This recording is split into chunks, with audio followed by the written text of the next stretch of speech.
Welcome to the Modern Real Estate Investor Podcast, where we interview the biggest and most successful real estate entrepreneurs, investors, and capital raisers in the world to provide you with the tool sets, the mindsets, and the skill sets to help you conquer yourself, your life, your marriage, and use real estate as your wealth creation vehicle so that you can live a more successful, happy, and fulfilled life of growth and contribution. If what you're after is having it all, if what you desire is becoming the best version you can be across all areas, mentally, physically, emotionally, spiritually, sentimentally, and financially, you've come to the right place. We will bring to you the best of the best real estate entrepreneurs who will give you the insights, knowledge, experience, and skills so that you can go out and crush it financially and across all areas of your life. Grab pencil and paper, sit back, enjoy, and you are welcome to the Modern Real Estate Investor Podcast. Hello, Modern Kings. Welcome to another episode of the Modern Real Estate Investor Podcast, where we interview some of the most successful and experienced real estate investors, capital raisers, underwriters, and operators from around the world to provide you with the tool sets, the mindset, and the skill sets for you to conquer yourself, your life, your marriage, and use real estate as your wealth creation vehicle so that you can achieve your financial freedom. So today I have Lesli Awasom. Is that how you do it? You got it, Alex. Cool. That's correct. So Lesli is the director of operations and co-founder of Excite Capital Investments LLC. He manages the company operations, market data analysis, cash flow, and budget analysis. Lesli is an entrepreneur and real estate investor. He started investing in single-family real estate in 2017 and transitioned to multifamily in 2019, so not that long ago, about 4 years or less. And Lesli and his partners at Excite Capital Investments are currently own and manage $168 million worth of multifamily real estate. Leslie's a husband, father, and son, and has a son and two beautiful girls. He loves to spend spare time reading, volunteering, and flying drones. He's also a businessman, founded an e-commerce company and a wellness clinic. So excited to talk about all of those things. Lesli, thank you very much for being here, man. And you're welcome to the show. Oh, Alex, thank you so much for having me on your platform. I am incredibly grateful to be here. Great, man. Thanks. So the first thing that I do with my guest, Lesli, is I ask them to walk us through their real estate investing journey in 75 seconds or less. Oh, absolutely. So, my foray to real estate started in really 2016. I had been exposed to real estate earlier, but I really did not actually started pursuing it until 2016, and that was a couple years outside of my anesthesia practice anesthesia degree, and I was practicing in the hospital and just realized that I needed some other source of income because I just didn't see myself doing the anesthesia working for pay for the rest of my life. So as I started doing some studying, I came across a book that really opened my mind to the possibilities of real estate investing. So started investing in single family real estate in 2017. Then along the way, I met my two amazing partners, Dr. Julius Oni and Tenny Tolofari, and we decided to scale and founded Excite Capital Investments, focused on multifamily investing, so we could bring the same benefits of real estate investing, not just to ourselves, but to members of our community as well. Hello, Modern Kings and Queens. At my company, Millionaire Network Automation, we believe in the power of networking. We believe that in real estate, your net worth is your network. This is why we help real estate investors raise capital by connecting them with their ideal investors and helping them build a massive network of their ideal investors in less than 30 days and with only 4 hours of work per week. If you're interested in this, click the link below in the description of this podcast to learn how you can propel your growth with a reliable system that will consistently help you connect with your ideal investors, build trust, add value, get your investors to promote you and put you in front of more of their investor friends, and raise more capital faster and in a much more effortless way so that you can achieve your financial freedom and still have the time and the energy to pour into every single other area of your life. So go watch the training, and you're going to have the opportunity to book a call to talk about how you can get this 100% done for you system implemented in the next 5 days. So thank you for watching, and I'll see you later, and enjoy the rest of this episode. Bye-bye. Cool. So, man, can you walk me through your single family real estate investing journey a bit deeper? Yeah, absolutely. So with single family, that was something I could wrap my head around, right? So when I studied single family, I looked at the different strategies, And the BRRRR method was one that stuck out to me. That's the buy, renovate, rent, and then refinance, and then repeat again afterwards. So I had taken I when I started networking in real estate, I joined the Baltimore REIA, which is like the Baltimore Real Estate Association. Took a class over there, and networked with other investors.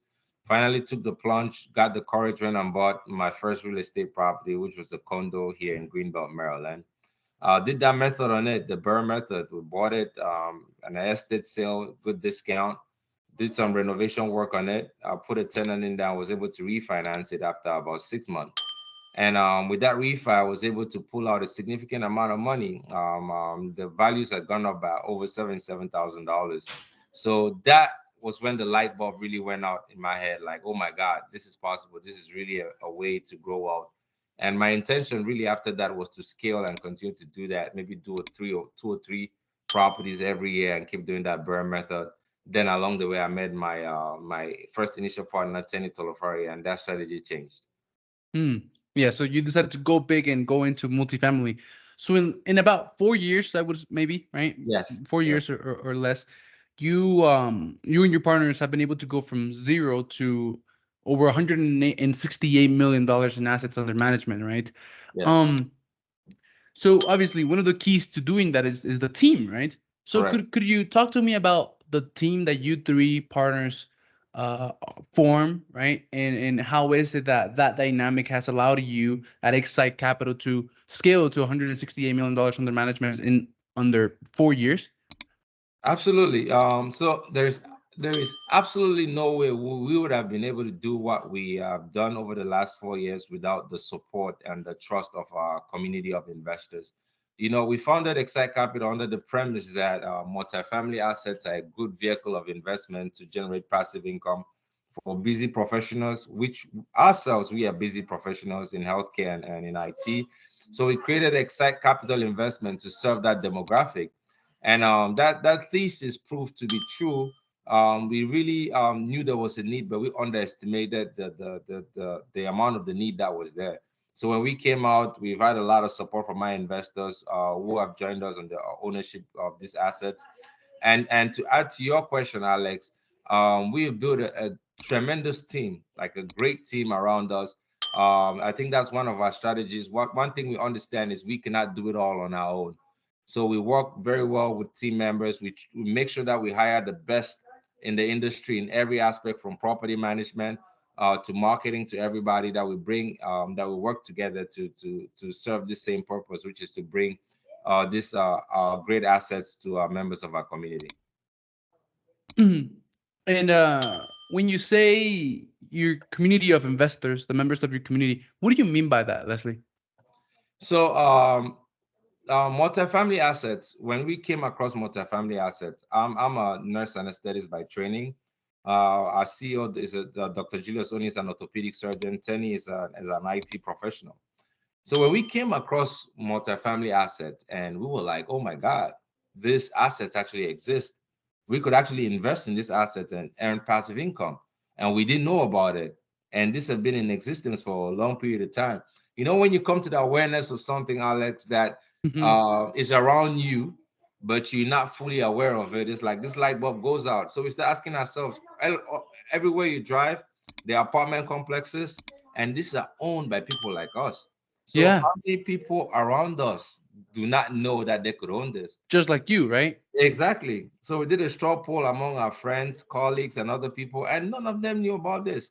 And these are some people that earn a good amount of income. Some of them consider themselves as savvy investors, but they never knew that you could actually come together and go buy these apartment complexes.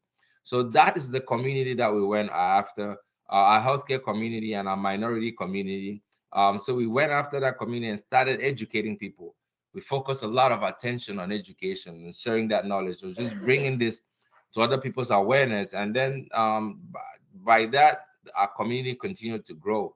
And after successfully taking down one asset and investors seeing the returns coming, then the word starts spreading that our community continued to expand. So that's the community that we've been building over the years, and that's the community we continue to build. Hmm. Okay, so an investor community that that can relate with you, that is in the shoes that you were before becoming full-time multifamily investors. So they relate with you, they know you, they like you, and they trust you. You've given them amazing results investing passively into real estate. So that's one of the factors. So being able to raise money from this community of investors, right? And I know that your superpower or your specialty is operating deals and managing the assets. So could you talk to me in the audience, about what that entails, man? What is it like to be an operator and an asset manager of a 168 million dollar asset portfolio? It's a huge responsibility, right? Because the decisions that I make and my team makes affects the output, the outcome of the asset, the outcome of the investment. So it's a responsibility that I enjoy, but it's not a responsibility that I take lightly, right? Because and I really enjoy the numbers aspects of it, and this is one of the things that really got me attracted to multifamily investing in the first place. It's a numbers business, right? Once you understand how the numbers work, and then you could do some work to affect those numbers in a positive way, it helps with the returns that your investors get, right? So my focus is understanding the numbers in every asset that we go into. And that's start from the underwriting process. We start by underwriting the deal, looking at numbers, make sure that there's an opportunity here in the first place, and that we have a clear business plan that we could execute this opportunity. And another key aspect of being on the operation side is the management of people, Alex. Like people, it's a people's business. When you have the right team working with you, you could do so much more. So we are putting a lot of effort in identifying people that are better than me in multiple aspects on the operation side of things, that we could work hand in hand, that we could partner up with to make sure that we are getting the best result out of our assets.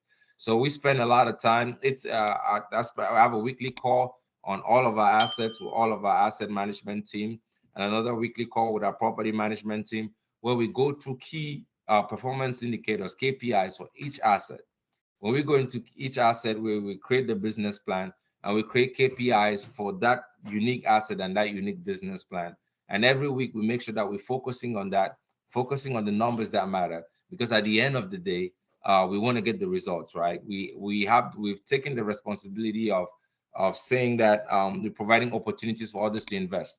And you got to understand too, the other side to this is like a lot of our investors are investing in multifamily for the very first time. And a Yeah, lot of them are investing because they heard about it from us. yeah, And we know how hard, I'm an immigrant. Like I know how hard it took for me to work to get to where I was as an anesthesia provider. My co-founders, we know how hard we work to earn the living that we earn. So we know how hard our investors work to get to where they got to. So we don't take what we do lightly, right? So yeah. you have to make sure that that whatever you're presenting to them, that is it's a solid opportunity that they could go back home and sit back and really enjoy the passive income side of things. And by doing well for them, over time we do really well for ourselves as well. So yeah, so that's one of the aspects that I love about this business on the operation side. Nice. So, making your investors happy and making sure that you have their best interest in mind is a huge thing, especially since you traveled the same road, the same journey that they're traveling, right? Absolutely. So then finding good deals, making sure that the deals make sense for them, is something important. And since you are on the operations side and on the number side, when you find a deal, man, and you start analyzing the deal and you start to underwrite it, what are some of the things that you look for to make sure that it's evident, that it's clear whether or not that will be a good investment or not for you and your investors? Oh, absolutely. So number one thing we start to look for is the market in the first place. We want to make sure that the deal is located in a market that has the fundamentals to be able to support growth, right? Ideally, we want to be in a market where the population is growing, where there's a significant amount of jobs. The median household income supports the current rent and supports any kind of growth in rents that are projected in our business plan. So that's number one. We start there. And once we identify that macro, bigger market, then we identify the micro, the smaller neighborhoods, the area. We do a lot of research, use a lot of tools to make sure that those areas are solid. Now, when it comes to the asset, we look at the numbers. This is where the fun really begins for me. We start looking at the numbers. We look at where the current rents are, do a comparison to what the other assets that are similar to this one in the market, what their rents are, and we see if there's some opportunity to grow those rents, because the value of these assets are based on the income. So by us increasing the income, we're able to increase the value of the assets. So we go through a very rigorous underwriting process to identify the opportunity that exists in increasing the income, whether it's by doing some kind of value add business plan, or just organically increasing rent or decreasing the expenses. So that work starts with us analyzing the numbers, bringing our property management team together to look at these numbers, make sure that everything is in line. And once we identify that the opportunity meets our criteria and all of those aspects, then we will put in an offer to take it under contract and start the management. Hmm. So and then on the other, and then it would be obvious, right? So if the rents are already high, the numbers don't make sense. There's no opportunity to do a value add. Like those are like obvious things to see whether a deal will not make sense. But like in your experience, right? You're more experienced. You're on the weeds every single day. What are like some key things that you can see right away on a deal, man, that would make you think, oh, this no, let's not even waste another second on this. Well, if you start seeing like some numbers, right? I try to look. I look for trends. If I see, for example, one of the numbers that I look for when I look at the trailing 12 is like the plumbing, like the water bill and all this other stuff. How much it costs. If I start seeing that there's been like a trend of like water expensive significantly high over time, I start to worry. I want to stay away from those assets, especially for the older assets, right? Because some Yeah, of these might have like some plumbing issues that is going to cost a whole lot of money to to take fix. care of. Exactly. Then if you start looking at if you start looking at the numbers, right, you see expenses are trending up, right, and there's no like really justifiable explanation for that. That's something that is not necessarily a red flag to walk away from, but it's something to dig in deeper on top of it. So again, it just depends on the different kind of assets, but we look at every line item on the number side on the T12 to see the trends. I like to look at trends, where things have been over the last 12 months, where they've been over the last 3 months. And some negative trends, believe it or not, can be an opportunity. So we look at Yeah, those, then we ask questions. Always ask questions, go back, ask questions to see if that's an opportunity or not. So I will not just look at something and just say, oh, no, no, let's run away, because it might be like, I'll give you an example. My very first asset where we're full cycle on, we actually initially came in second, and the person that won the initial bid backed out because they went and did some research and they heard there was a flood on the property, yeah. right? But they didn't go back to ask more questions like, why is this flood? What is that? What is that? Right? So they backed out immediately, and we took it. So we went that extra step, right? Ask questions and realized that that flood was like a once in a lifetime kind of event, which happened because there was a blockage in the drainage that goes to the property. Hmm. And by talking to the city and doing more research, we realized that that is a problem that could easily be mitigated and fixed. And we ended up buying the asset and exited out of the asset and did really well. So there's not, we try not to look at one thing and say, oh, okay, just run away. You ask more questions, go in the back end, because that might be an opportunity. That's a great insight right there, man.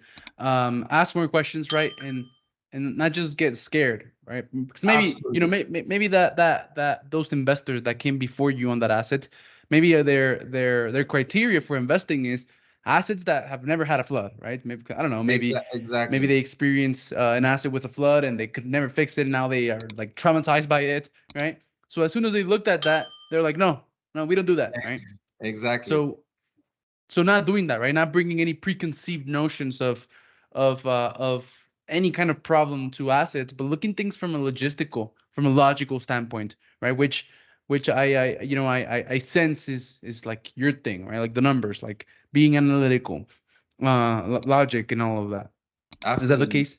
Yeah, you got to try to find the opportunity. Where's the opportunity here?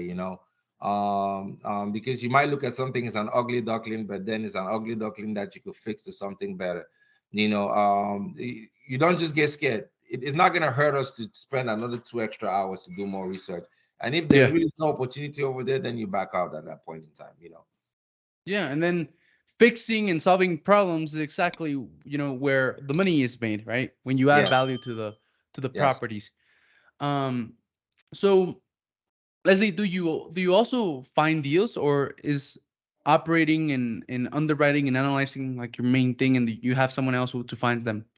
I'm blessed that I have two other partners, and each one of us focuses on different aspects of the business.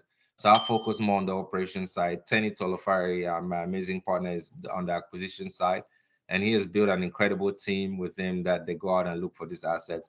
So initially, when we started, I was doing all the underwriting. Now the acquisitions team does the underwriting, and I only get it once it's been into review to see if it's been just to do like a review before putting offers. So I'm focused more on the operations, on the asset management of our assets, making sure that our assets are performing very well, and on the operations of our business as well. Mm.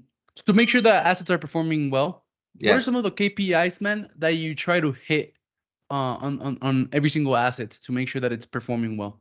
Yeah, so the obvious ones are like occupancy, that you want to make sure that you're meeting a certain occupancy number. Then in this market, we're keeping a close eye on delinquencies, right? Making sure that it's not Yeah, going out of hand. Delinquency, bad debt, and then we also look at marketing. It's a one key aspect that we spend a lot of focus on. We want to know the number of leads that we're getting on a daily basis on a weekly basis from our marketing efforts, and how many of those leads are getting converted into tenants, so that we identify the quality of leads that we're getting, right? So because if you're not out there marketing, you're not getting tenants to come in there. So we're constantly tracking our marketing efforts, testing other marketing methods, testing other avenues to see the kind of leads we're getting from, so that we identify the best method for each asset that we use for marketing. And obviously, we look at the income growth on the asset as well. We keep track of all the work orders, making sure that they're getting done on a weekly basis and a good rate. And another KPI that we focus a lot of attention is customer satisfaction. Like we for want to sure. make sure that we're having like tenant events at a very frequent interval and getting feedback from our tenants. Because it's not just a business of making numbers look great. It's a business of providing value to people as well. So, and the only way we could get our numbers to look great is by making sure we're providing a tremendous amount of value in the community that we're building. So we keep great track of that. And of course, if we're doing any kind of renovations, we keep track of that as well.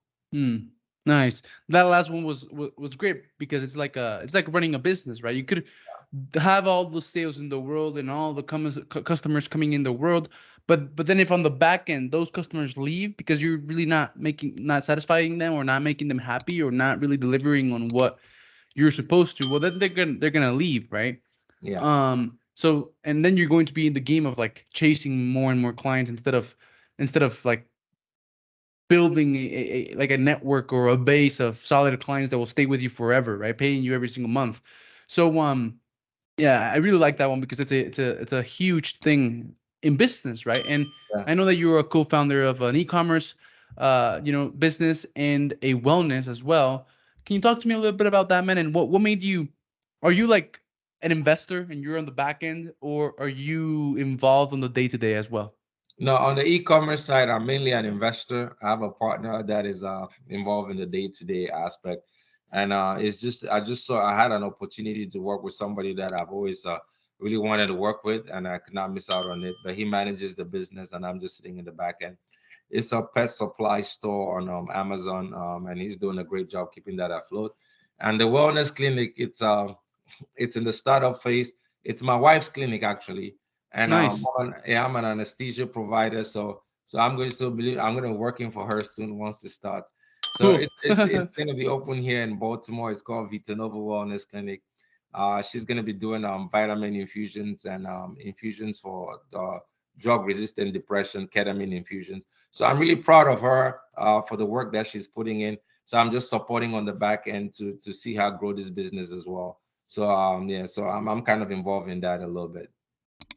Nice, man. So the people who listen to this podcast are real estate investors, right? Some of them are Yes. passive, some of them are active, some of them don't know yet, but all of them, every single person that listens to this, man, has made a choice.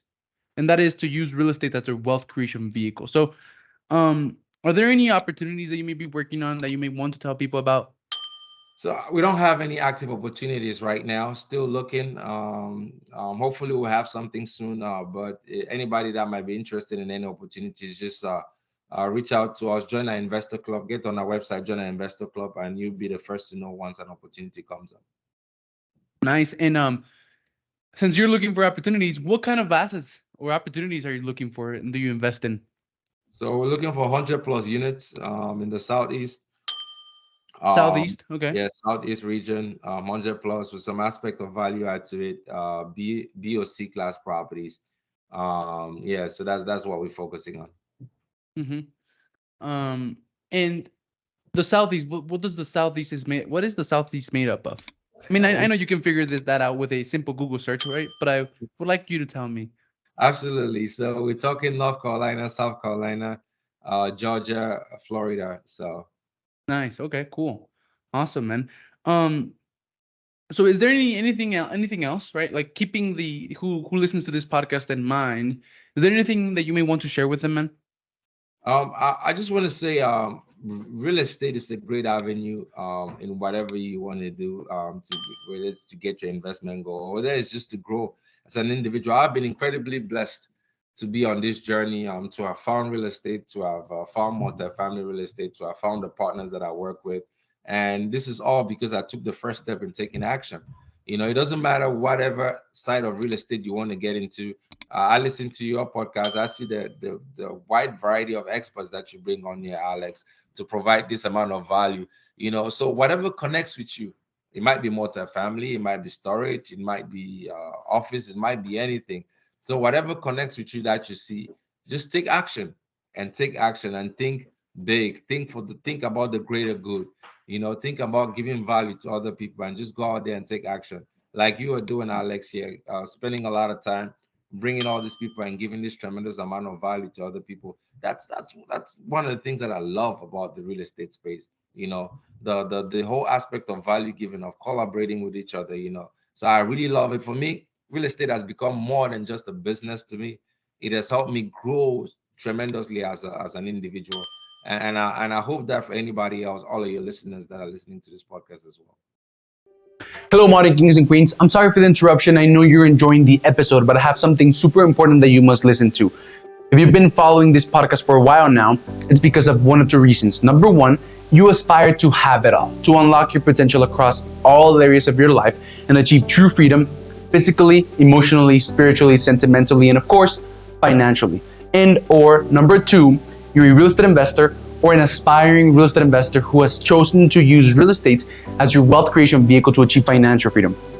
My mission as part of the Modern Kings and Queens movement is to help as many people as I can achieve financial freedom using the vehicle of real estate. And I believe that networking can be an incredibly powerful tool to help you unlock your potential across all areas, but more importantly, financially, and more specifically in real estate. I believe that in real estate, your net worth is your network. This is why I created the 4-step capital raising networking system to help real estate investors propel their growth by using a reliable system that will consistently help them connect with their ideal investors, build trust, add value, get their investors to promote them and put them in front of more investors, and raise more capital faster and in a much more effortless way so that they can become successful, not only financially, but across all areas of their life.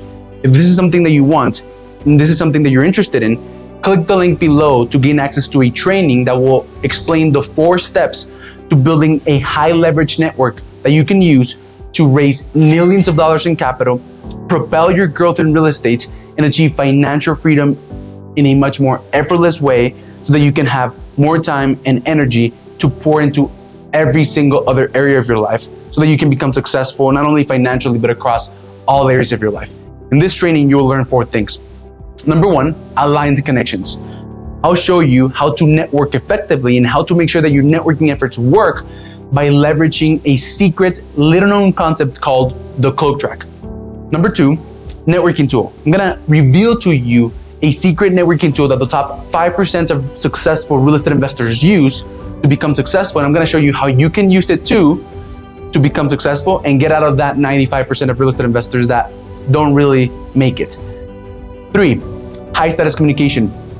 In order for someone to invest in you, they have to feel like they know you, like you, and trust you.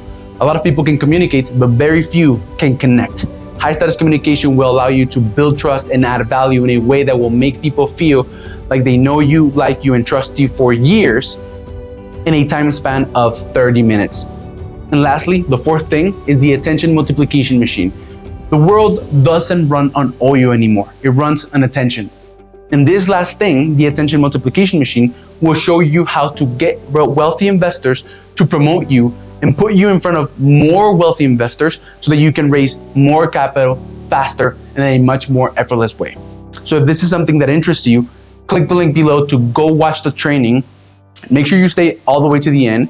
If you find value and you want to book a call to talk about how you can get this completely offhand system, completely done for you system, implemented for you in the next 5 days.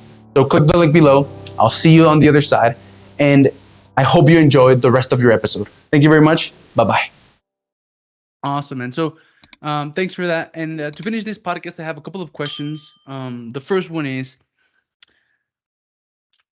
what advice would you give, would you give yourself at the beginning of your journey to have maybe, I don't know, faster, smoother, and easier success, right? Like, I mean, there might be no such thing as that, but if you could go back in time and give yourself some advice, what would that be, man? Do everything you're scared of. Don't spend too much time over analyzing. I spent a lot of time. I'm a thinker by nature, so I spent a lot of time analyzing when I started. I was stuck in analysis paralysis for a very long time.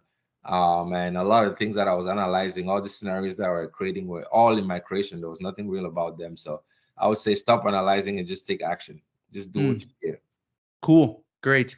The other thing is, what is what tips or advice when it comes to multifamily? There's a lot of things that you could do, right? Well, when it comes to real estate investing, there's a lot of different types of real estate investing that you can do, like you mentioned right now.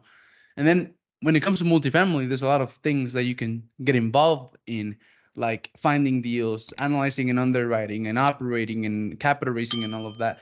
In your case, man, with analyzing and underwriting deals, what is a successful advice that has been good for you? I'll say learn it and with the intention of teaching somebody else.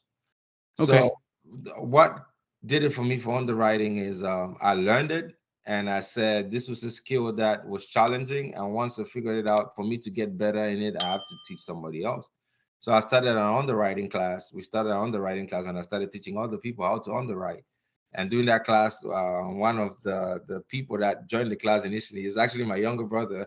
He took it and now became a better underwriter than I could ever dream of ever becoming. So I'll say the best way to learn something is to learn it and try to teach somebody else. Go back to that same aspect of giving value. You do that, it's gonna get better. You're just only gonna get better with it. So for this underwriting class, how does that work? Like, does anyone have access to that, or is that like something private, or how does that work, man? Yeah, so we're running it again. We're running another series that I think it begins next week or the week after. Again, if you want to join our underwriting class, our website, www.excitecapital.com. We have all the information on there about our underwriting class. Please just go on there, fill out the form, and you're going to get the link for the courses. It is free. The underwriting course is free for anybody that wants to join. Cool. So again, going back to that education part, right? Absolutely. Um, Great, man. So the last question is, um, what is like a request, maybe not a question, but how can someone out there who's getting started in real estate build an amazing team like you and your partners have, and build such a large portfolio at such a fast speed? Yeah, I'll Like, say start focus on giving value to people, right? Create a mission or a mission that is big enough to accommodate to give a ton of value to people. I do believe the reason why we've grown so fast is because our mission and our goal was so big that it attracted people that want to be part of it. And the best team members that we have are people that identify to that mission, the why of what we created, right? We want to go out there, help 100,000 busy professionals gain passive income through investing in alternative assets like multifamily. So that kind of a vision attracts the right set of people to you. And don't start doing the work, right? The temptation is you might see us and say, I want to build a team like Excite Capital. But when Excite Capital started, it was just Tenny and I, right? And we just started grinding. And along the way, we met our CEO, Dr. Julius Oni, and he Mm-hmm. became the third co-founder, the final piece that just took us up. So if we had not started doing the work and we're focusing on building a team, we will not be where we are today, right? So have a long-term view. Yeah. Okay. Yeah. So Julius, man, what does he bring? I'm curious. Oh, he What brings does? so much. Julius brings so much value. I would Tenny and I we joke around that we were lost until he came on. He brings a significant amount of experience. He's an orthopedic surgeon, leads, works in one of the best hospitals in the world, and brings that leadership piece to him. He's like the main visionary in the company, and he brings a huge network of others, right? So it's like, Oh, got it. yeah, and as soon Yeah. as he came in, the trust factor just increased by 10,000% because him and I work in the same hospital. Some of the people that I had been speaking with or trying to tell them about multifamily did not really think much of it until when He Dr. came. Yeah. Julius only came on board. So he's like So an authority figure amongst your community of investors. Hmm. he's an authority figure amongst us. He's a very, very intelligent person. He is very diligent, and he makes sure that we stay on point with our goals and keeps pushing us forward. So he brings like really great leadership qualities to the company. We're so grateful for having him. So, and if we are not started taking action, again, we will not have someone like him as our leader. Yeah, for sure, man. Um, so man, any last words, any last piece of advice, just before we call this, we bring this to an end? I'll just say I kind of repeat what I said earlier. If you're listening to this, it means you share some dream about investing in real estate or accomplishing something, and real estate seems to be the vehicle that you want to use to it. So I'll say that just go after that dream. Don't let the numbers scare you. Don't let Yeah, everything that you hear about this. I started to from zero with nothing. You too can start there and keep growing. Just have a long-term view, long-term vision. Don't try to do it for 6 months, and if it doesn't work, you yeah, stop. yeah. Be determined to do it for at least 10 years before you stop. And trust Mm-hmm. me, the results will come faster than that. Cool, man. So you gave us your website where we can join your investor club, and you'll send like free courses and all of that, and updates of opportunities and all of that. Excitecapital.com. Yes. Your Instagram is Lesli Awasom, right? Yes. Um, is there any other place where people could connect with you and your other team members and your partners? Absolutely. Instagram again is LESLIEAWASOM at Lesli Awasom. It's the Mm-hmm. same for LinkedIn. I'm on LinkedIn as well. I share a lot of stuff on LinkedIn. And our website is www.x as in X-ray SITE excitecapital.com. There you could either choose to join our investor club or come to our educational resources and you join our underwriting class or any of the monthly webinars that we do. Please reach out to us. We love having you as a member of our community and helping you in your growth journey in however way you see. And if we have any great assets that you want to join us in the future, we'll be glad to have you. Awesome. Well, Leslie, thank you very much for everything, man. I've had a lot of fun, and yeah, it was nice getting to meet you and learn from you and just connect with you over this medium. Okay. All right. Thank you Thank you very so much, much. Alex. Thanks for having me. Appreciate you. Bye bye, man. Thanks. Thank you for listening to the Modern Real Estate Investor Podcast. We want you to know that we love and appreciate you, and we are super grateful about being part of your journey of becoming a successful real estate entrepreneur and having it all. Please share this episode with a friend who you think will be impacted positively. Send it to someone who you know is interested in real estate and dreams of having it all and being the best they can be across all areas. And if you thought this episode was really valuable, share it on your social media as a post or a story. We have a special gift for all of those who contribute to the Modern Kings and Queens movement. So for those of you who decided to share this episode and help us spread our message, send me a message letting me know on any social media platform at Alex Ramirez, the Modern King. I have a special surprise for you. Thank you for watching, and I'll see you later.